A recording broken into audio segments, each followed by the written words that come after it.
વાળા નલિનભાઈ નરોત્તમભાઈ સિદ્ધપુરાનું ઉડાડતા એનું ડેથ થયેલ છે અને કુમકુમબેનને ઈજા થયેલ છે.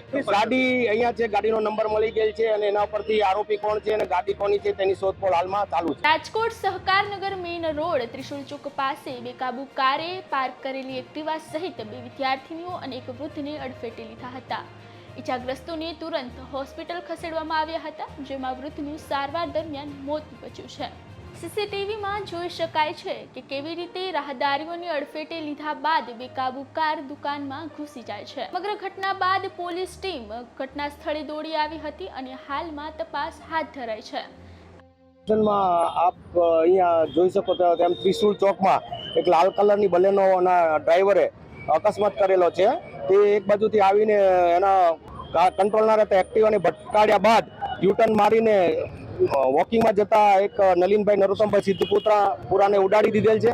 તેમનું ડેથ થયેલ છે અને ત્યારબાદ પણ આ બાજુની દુકાનમાં અથડાવતા ત્યાં આગળ બેઠેલી 2 બહેનોને ઈજા થયેલી છે, જેમાં એક કુમકુમબેન કરીને છે જે ગાર્ડી કોલેજમાં અભ્યાસ કરે છે અને અહીંયા વાહનની રાહ જોઈને બેઠા હતા.